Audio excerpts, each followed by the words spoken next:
broadcast network, AFTERBUZZ TV. Over 20 million weekly downloads in over 150 countries, and your number one source for after-show entertainment.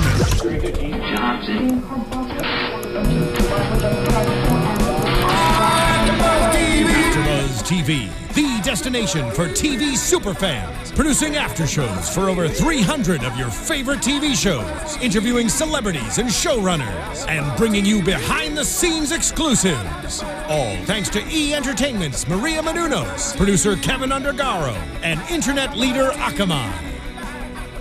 Now, let the buzz begin!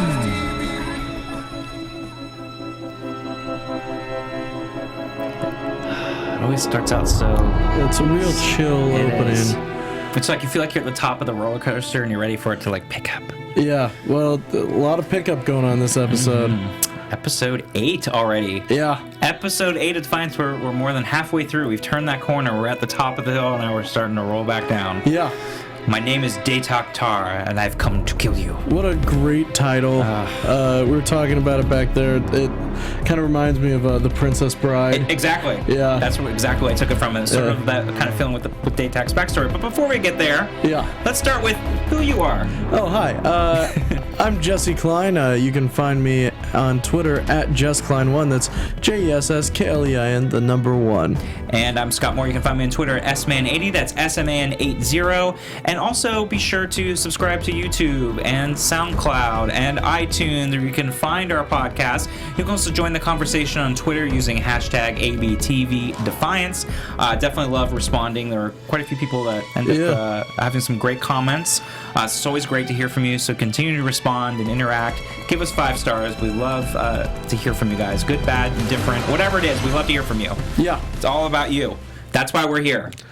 Yeah, I always like having a conversation. Someone on Twitter just called me out for the Daredevil podcast, which I did like months ago, and I was like, "Oh, awesome catch!" And like, it's really cool to kind of interact with people. Yeah, and it really is, especially when we're doing these shows, and a lot of times we either come in right after we just finished watching the show, or I watched it days ago, or whatever the case is, and so there's little things here and there that are easy to miss, or forget, or whatever. So it's always great to hear from people to be able to remind us, like, oh no, that actually happened, or this was this character, or this happened in season 1. And it's great that they keep us on our toes and interact, and some really awesome super fans out there. Absolutely, it's incredible. But yeah, this was a really great episode. What are your overall thoughts? This was a really satisfying episode. There were some parts that we'll get into that I thought showrunner-wise felt rushed. Yeah.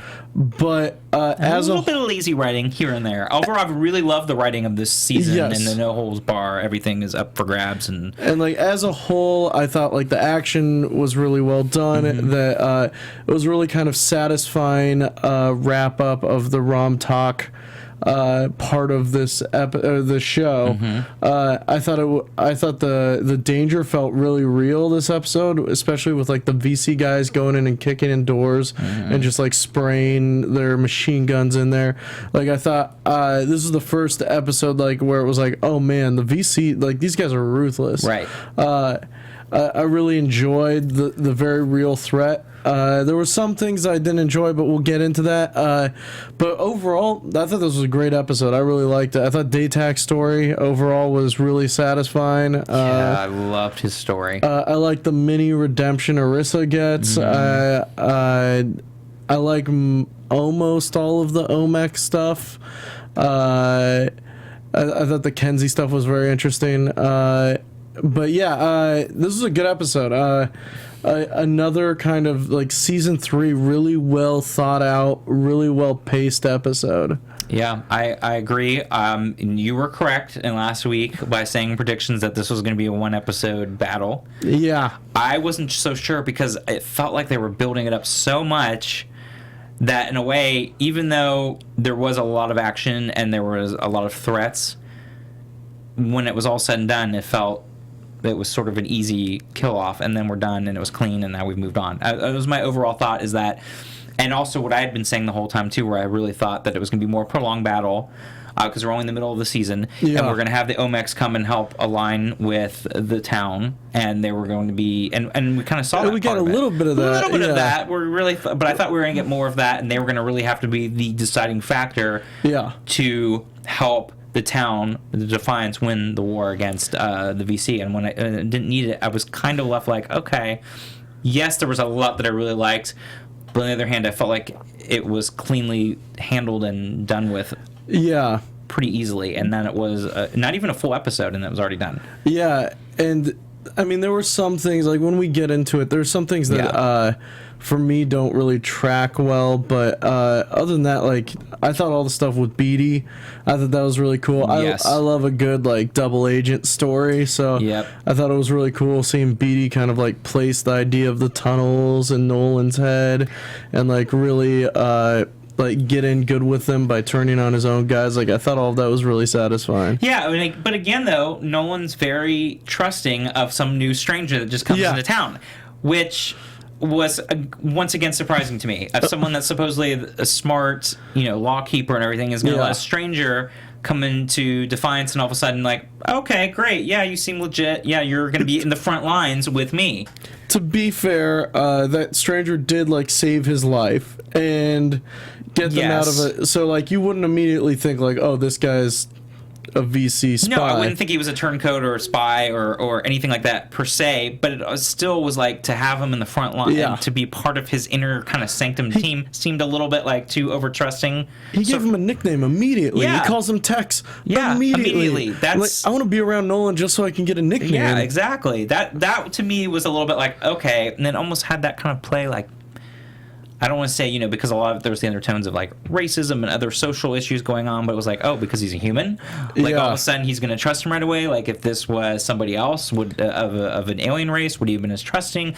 Like it just felt very odd that he was that open to it. Like sort of, even though we're talking about alien stuff too, but like he was very open to letting Doc Yule have her skin cut off in episode 1 and 2 there, and it was kind of the same thing. It's like you don't know these people or anything, and all of a sudden you're overly trusting. I think unfortunately that might just be more form or function than form, where it's like they just needed to get into this episode, and so like they couldn't have a whole thing where it's like Nolan like making this guy prove himself to him. I get that, and I know they needed him to be in the front line to be able to instigate and plan this attack to happen correctly. But it still was like, oh my god, way too fast. Come on, Nolan. And you're going to put him in your inner sanctum in the front lines and give everything. Give him a nickname immediately. Put him in the back there, Yeah, like, put him in the back. Don't put him in the front. Have him defend. I mean, yeah, it was. Have him defend the rear. Have him be in the rear guard. Yeah. Come on. I thought. I mean, I really enjoyed all of that, but I totally get where you're getting from. No, I enjoyed it, and I took it for what it was, and understanding that this is the way we were going to have to quickly move the story forward. Yeah. But it was still a little bit like, really? That scene in the Need Want was very real. Like the entire, if we're getting into it, like the entire VC attack on Defiance was very real. Yes. What was it? 10 people in the Need Want died. Yes. And then it looked like at least a couple families were murdered in their homes. Yes. That was all very, very real and like very grisly violence. Even though we didn't really see anything, that silhouette of the family getting shot at was very visceral. I had a very visceral response to that. Yeah. And really kind of brought like the idea of these people being terrorists home. Absolutely. And it definitely felt like that threat was very real. Yeah. And you really felt like they had gotten in there, and they're in the heart of Defiance, like when they're in the Need Want, and it was definitely very real. And I really loved the threat that they put on it. It was great. I really enjoyed that. The entire episode very much felt like Amanda and Nolan were on their heels the entire episode until the very end. And I feel like if this had been a 2-hour episode, it would have been a lot more satisfying. Yeah. Just because we would have kind of gotten that MacGuffin of the net exploding, the force field exploding, like that would have been planted earlier, and we would have been able to see like how Nolan turns that around or Amanda turns that around. But because we didn't, it was just kind of out of nowhere. Yeah. Like, oh, by the way, we can overcharge this thing and create a huge explosion. And we've got, my biggest question is like, they had cameras on the VC camp. Yeah. Like like when Datak was going there, like to deliver the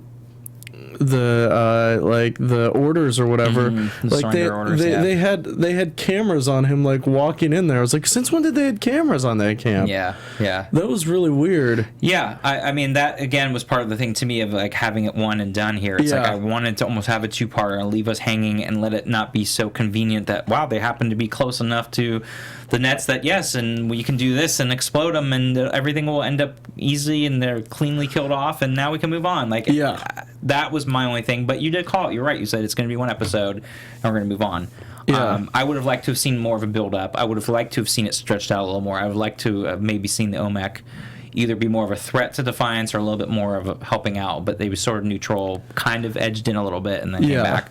So overall good though. I really like that bit where Ramtalk is giving them like an out, and he's like, if you drop the nets, I'll let all of the humans go out and like I'll let them all go. And Amanda, I didn't believe him for a second, like, and I don't think Amanda did either. Like, I think it would have been a massacre if she dropped those nets. But that was a really cool kind of that was a cool moment. And I like that because it's a science fiction show, they could just create technology where it's like Amanda can interact with this hologram. Yeah, exactly. And it's not pre-recorded. Well, because wasn't it was pre-recorded the first time. Yeah. Because then it was odd too, because I was like, oh, okay, now it's not pre-recorded and he's interacting. Yeah. That's the way of the future. Yeah. That way I can actually do the podcast and I can actually be in Tahiti. Yeah, you can be in Tahiti right here with this podcast. Yeah. And that'd be great. That's the way of the future. I'm ready for that. Interacting holograms. AFTERBUZZ Tahiti. Yes. And that'd just be it for work and everything too. I'd just be like, yeah, of course I'm there. And then not there. And then they go on like the search party. And Beatty places a thing that he finds the map, and he's like, they're coming in through a tunnel, and just kind of basically moves all of the militia in one very easily destroyable spot. Yeah, easy to destroy everybody. Yeah, and Alak volunteers to go through first. I'm liking Alak's character arc this season a lot. Yeah. I was really worried when Beatty shot him. I was like, oh man, are they just gonna kill Alak off the top after he's grown so much and being able to take on more responsibility and really have kind of a place here. Yeah. And Orisa too, like he stabbed Orisa right in the clavicle, like it looked bad. And then Zero gets killed. Like, that's too bad. I like that introduction of that character. I thought he was an interesting character. And I was hoping that he would be part of like the future of the town. So it was like a quick, we're getting rid of him. And for like a second, maybe a half second, I was like, did Amanda get hurt? Yeah. Was she hurt badly? Was something going to change with her dynamic? Of course, she was fine, but she wasn't in the tunnel, so no. But I thought maybe she was close enough to maybe have residual like injuries or something like. So I was for like a half second. I was like, oh no, of course she'll be fine. Yeah. But Beatty's a bad dude. Yeah. That guy was the right guy to send in. Yeah. Because he and Nolan get into a fight, and he beats Nolan. He's going to kill Nolan with a knife. Yeah. And the very kind of slow Saving Private Ryan knife fight kind of moment until Orisa just stabs him, I don't know, 100 times in the back? I thought that was really intense and really well done, like really well directed action. It felt very real. I thought it was well done, and it was great on the character side too to see Orisa get to that point. To where now she was able to make that step back and kill, which was something she's been struggling with obviously this entire season. So that was a really great that she was able to do that. Yeah, when it needed to happen. Yeah, she and Nolan kind of had that very brief moment where it was like, if you need to, will you be there? And she's like, yeah, of course. And it's like, okay. Orisa's back into killing form. Yep. Yeah. And, they said they love each other and all that, and that was a really good moment there. But yeah, Billy McLaughlin, great character, or great actor that played BB. We'll definitely miss him. Yeah. He was great. And, but it was really well done. Again, just too fast for me. Too easy. But I love the scene. I guess should we go back to Datak from the beginning? But sure. because I love that opening scene with him with his own father. Yeah, I thought that was really cool. It was really, really great. I thought it was cool. We got to see Castathan. Yeah. We get to see like those giant scrolls, Yeah. like a very kind of a lot more peaceful looking planet than I expected, just because Datak is such a gangster. Yeah. But it was very kind of cool to see his dad and see like how he grew up in this house, that honor was held above everything. Right. And that Datak has definitely gone away from that since getting to Earth, but it looks like he might be on a redemption arc. Yes, it sounds like he is, and I think that was sort of the way to set that up, by being able to see his background and see, you know, the way his father and what kind of values his father was instilling in him. It had a very like ancient Roman, ancient Greek kind of feel to me. Yeah. The mythological, you know, never-ending story. Like, it had all these like fantasy kind of things in it, but I really loved the way his father had very different values, and I love that each backstory, it was a different place of him in his life, from a younger kid to like a teenager to a young adult, when he's finally ready to head out to Earth, because he's able to get on the Ark, and he's like, I have one more. By gambling. Yeah, of course. He's like, I have one more seat for you, and he's like, oh no. Yeah, and again, we were talking about how flashback is such a great narrative tool. Yeah. Where Datak, you know, was acting kind of out of character. If there weren't any flashbacks, he was acting very selfishly, or selflessly. Selflessly, he's going for honor instead of personal gain. He wants to live up to his son's example. Like, all those things are very out of character, but because of the flashbacks, we don't need him to be like, I grew up and my dad taught me about honor, so I'm now going to do the honorable. Like, we just know it because they use the flashback as a narrative tool. Yeah, which it's a great way with the plot device, like we said, to be able to move the story forward without having to be cumbersome and have to have so much explanation or leave things without it. So it was great to kind of see that, and it was great to see where he came from, how he started, where he was. Yeah, and that sequence where I mean, if we were getting into the end of the episode, that sequence where he cuts his arm off and then runs away giggling was fantastic. Yeah. Well, I think that whole and Rom-Talk just being like, whoa, that guy is intense. Yeah, whoa, this is gangster. Yeah, that whole scene was so funny and so well done too. I really liked it, because at first, you know, if it wasn't done quite right, you're like, oh, that could be super cheesy and over the top, but I thought they handled it really well, because it did feel quite real. And, you know, when Datak comes up, he's like, yeah, you would kill, you know, Amanda or Nolan if they were walking up, but me, you might give me a second chance. And they both had good explanations on both sides as to why should he trust him, and why should Datak trust and want to rejoin with them, the VC. So it was really well done and funny and comical for a very serious situation. And then just really well done too, with the way, you know, I need a moment, and he's just running and laughing the entire time. And then they realize too late, like, oh wait, there's something in the arm here still. Yeah. What was in the arm? It was I wasn't sure if it was like the metal, or it was to be able to set off the oh god, what are they called now? Let me look it up here, because I wrote them down. The nets? Yeah, but to be able to trigger and switch the what is it called?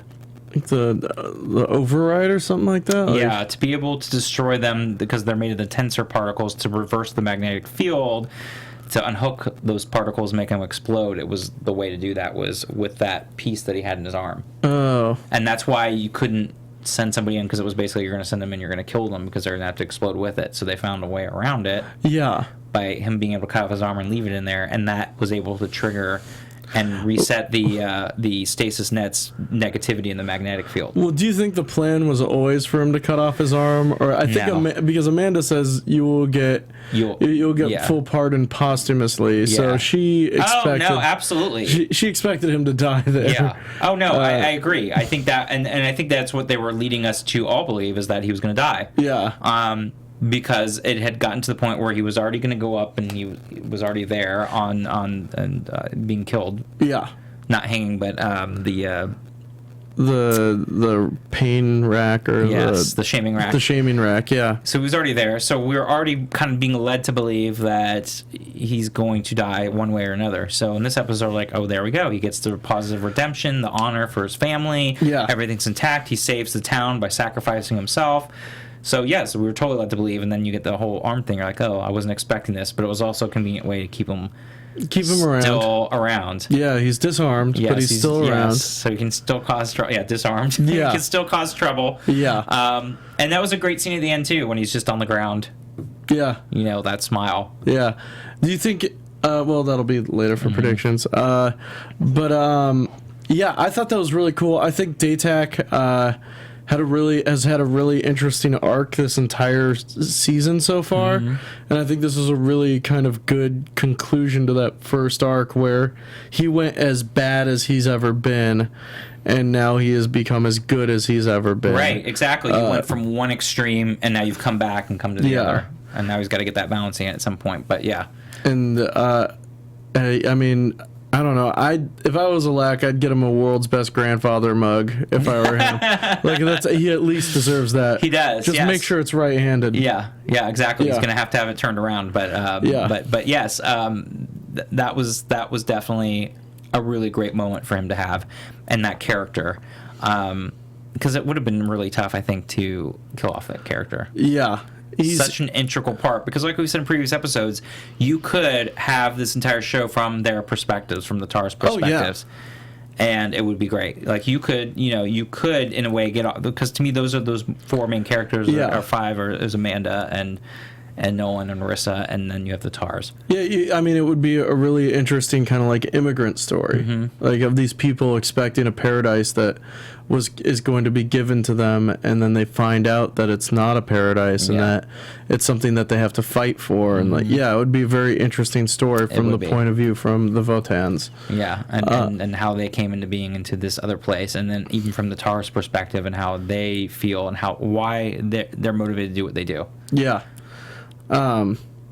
We also get some sweet Olmec action.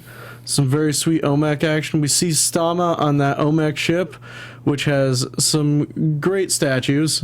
Yeah, that was like creepy, and the way that Kinsey had it, like everything gets lit up. It's like flash, flash, flash, flash, and we see all the like just them like standing over their dead, their battle. Yeah, it was really cool. It was, and again, it was visually really fun to watch that and see her in this world, and her coming to the realization that there are a shiz ton of Omak up there. Yeah, a lot of Omak. Ready to come Hundreds, in. yeah. So... Which could easily take Earth. Yeah. Yeah. Yeah, so it was a great realization for her to have that. I'm still not quite sure what that mind control thing was. It was sort of like the drone thing with the surgery. Drink, or that she made her eat. That marble type, pebble thing, and all of a sudden she's like there in that world, but it was really like in her head. Yeah, they're both floating above it. Yeah, it was weird. I'm not quite sure what that technology was. But we get Kenzie's, at least her plan, which is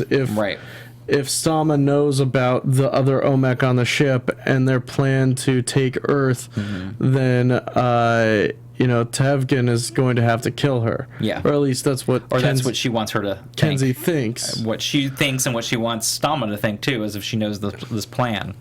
So yeah, it was interesting. And way of going about it. Felt like a lot of work on Kinsey's part to make her see something there that, Yeah, she could have just said something. She could have just said the plan. Yeah, there's a lot of Omek up there ready to, like it was weird.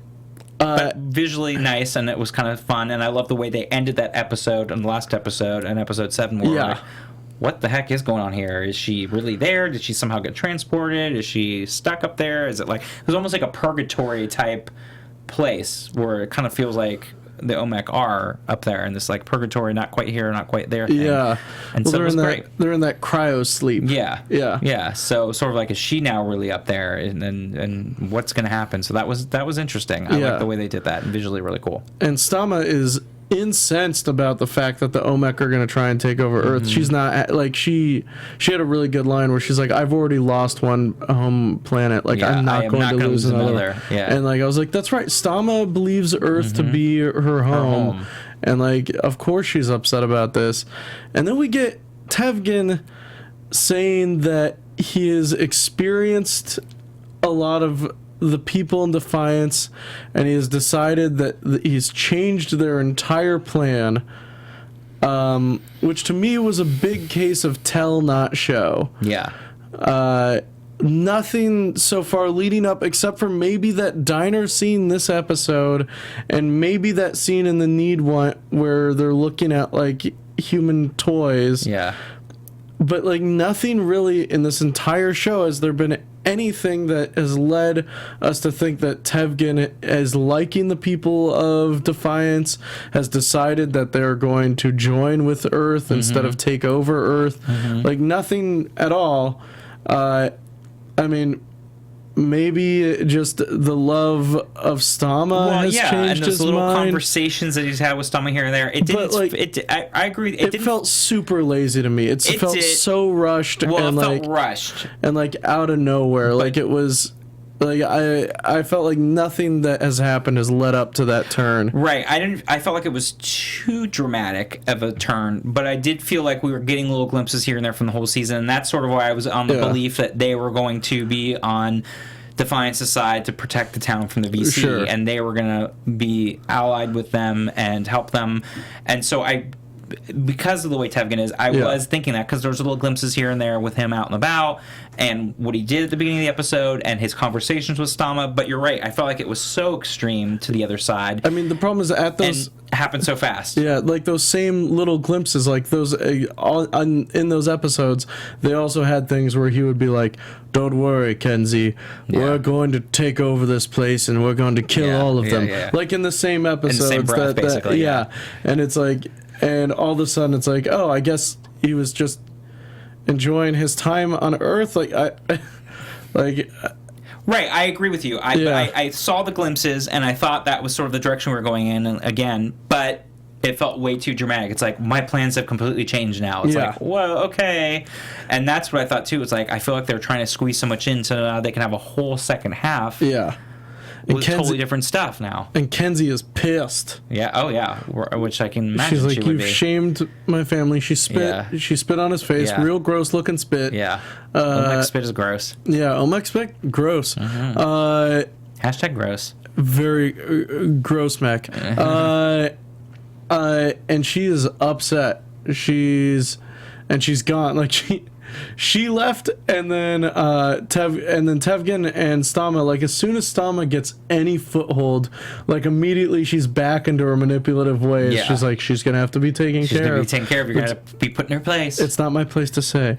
And I like that Tevgen's just like, that doesn't fool me. Like, I know you're pretending to be humbled by me. Yeah. And he's like, and by the way, that is my daughter, so don't talk about her in that way. But immediately puts her right back in her place. As soon as Stama gets any foothold, like she's been so like just the victim these last couple of episodes, and as soon as she gets a tiny foothold of power, she's like weaseling and maneuvering already. But then he put her right back. Yeah. He's like, that is my daughter. Yeah.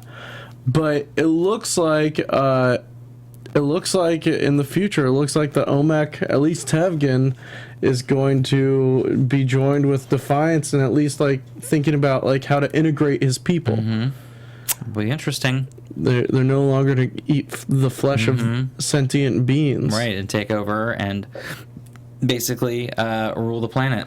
Yeah, which is interesting to me because they really could. They probably really could. So why not? With the E-Rep and the VC kind of shattered. Out of the equation, yeah. The Omek would have a very easy time of just like taking over. It's a power vacuum. They could easily go right in, and then obviously they're a lot stronger and they're a lot harder to kill. Yeah, especially the ones that are older. So they would be able to basically take over. That would be the end of Defiance. Yeah. Series finale. Or the beginning of the Purple Defiance. Of Omek Defiance. Purple Defiance. Yeah. Defiance, now grape flavored. Yes. Now 33% more grape. Yeah. Yeah, I thought, I mean, other than that, I really enjoyed this episode. I thought, except for like the really kind of expedient way of defeating the VC. Exactly. The very rushed and the rushed kind of things with Tevgen. Yeah. Yeah. But like that tunnel sequence was super tense. Yes. Need want scene at the really well there, done. Oh, that need want scene was really well done. All that stuff, and again the backstory with Datak, all those type of things I thought were solidly done. And I still like the fact that in every episode this season, somebody definitely is killed off. You know, like nobody's safe, and we've kept that mentality right up through every single episode. And so I like that action and that fact that everyone's gone. Yeah, and this is finally we get another music outro. Yeah. The Doors when the music is over. Yeah, that was really good. Perfect. It was so cool. I feel like the song choices have been a lot stronger this season. Yeah. When they've had them. Compared to some of the other seasons where I just felt like they just threw whatever was out there was some sort of cheesy, and now I feel like they've really had a purpose, and they've had a bigger budget so they can pick better songs too. Yeah, probably that too. Because the songs are way better than when we started out in season 1. Yeah. So yeah, that was great, and of course we're seeing the kind of traction there, Valak and Narissa, sort of bubbling there, coming a little bit closer to the surface. There might be some. There might be a love connection there. Alyssa, Iraq. Ooh, no, go with Narissa, Alyssa. Yeah, Alyssa. Yeah, Iraq. Yeah. I think you have to go with Alyssa. Yeah. Yeah. Sorry. I know. I was like, Alyssa, Iraq. Yeah, you're right. Yeah. Arisak. Yeah. Should we move into predictions? Yeah, absolutely. Let's do it. Predictions. And now, your AfterBuzz TV predictions. Awesome. I love the lighting. Scott, what are your predictions? Oh man, for like the second half, basically. I know of it's the season. second half, and again, I'm kind of thrown off. I mean, we saw a little teaser at the end that there's some kind of creature or something else there now. That they're not going to be able to rest for too long. What it is, I'm not quite sure. Okay, first of all, I got to figure out, okay, when is Pilar coming back? Yeah, Pilar's got to come because back. She's out in the woods being crazy now that the VC are out of the picture. She needs to come back and bring her craziness back. But I'm really, it's like I felt like they had to rush this so much so they could have this whole second half. What's going to happen with Datak? Yeah. Is he going to be okay? And how is he going to be now with the one arm missing? Yeah. Is Dakuo going to be able to make some cool, arm for him? Well, I'm interested to see how Datak and Stama interact now that Stama's kind of become part of the Omek camp. Yeah, and they've been separated. Yeah. Are they going to be able to come back together? Yeah. And the power structure has shifted enough, and now Datak with his new reborn again, honor. How is that going to be and play with her? Yeah. Yeah, that's going to be really interesting. If she likes the honorable Datak, or if she likes kind of the backstabbing gambler gangster Datak, who does she like better? I'm going to throw out a crazy... I think that the next episode is going to be kind of like a reset episode. We have to have that reset episode, It's going to be a freak of the week. There's going to be this monster. They're going to take... It's going to be done in a capsule. Yes. I do think that too. But then after that, we only have really 4 more episodes, and so we're getting closer to the end. I'm going to throw out a crazy theory. I think I still think something's going to happen with the Omek ship. I mean, something's got to happen. Right? And that's going to be destroyed, and it's only going to be the 2 of them. Yeah. Whether it be Kinsey and Tevgen, and that's going to be it. Obviously. So something's going to happen there. Their ship's going to be destroyed. Whatever they wanted is not going to happen. Yeah. But it's going to be very interesting, because now that they've taken out this, and they're now going to shift something in with only a couple episodes left. It'll be interesting how they're going to play that out. Oh, and I think Datak's going to pay for the arc to be reconstructed. Oh, that would be a good one. Yeah. That'd be very interesting. And then Alak's going to have his radio station again. Oh, the radio station could be back. Yeah. Well, let's hope so. Yeah, I think that's it for this episode. Yeah, it was a really good episode. Now we're resetting, and we're going to see what the next arc is going to be. Yeah, next for 5 episodes here. Awesome. Yeah, it's going to be a good time. Well, where can they find you, Jesse, in the meantime? Yeah, you can find me on Twitter at JessKlein1. That's JessKlein, the number 1. And then if you go onto the YouTube channel Pizza and Zombies, on Tuesdays from 1 to 3, I am doing a video game vault with my comedian buddy Robert Chan, where we are terrible at classic video games, and you can watch us suffer. Oh, man, you have to come over and play on my arcade machine that I have at home, the old school. Oh, awesome. I love that because I love those old school games. You can find me on Twitter at SMan80, that's SMan80, and just wrapped up Orange is the New Black, so definitely check that out. And in the meantime, keep the conversation going on Twitter, hashtag ABTV Defiance. Definitely find us on YouTube and subscribe, SoundCloud, iTunes, and comment, because we love to hear from you. Until next time, have a good one, everyone. From executive producers Maria Menounos, Kevin Undergaro, Phil Svitek, and the entire AfterBuzz TV staff, we would like to thank you for listening to the AfterBuzz TV network. To watch or listen to other after shows and post comments or questions, be sure to visit AfterBuzzTV.com. I'm Sir Richard Wentworth, and this has been a presentation of AfterBuzz TV. Buzz you later.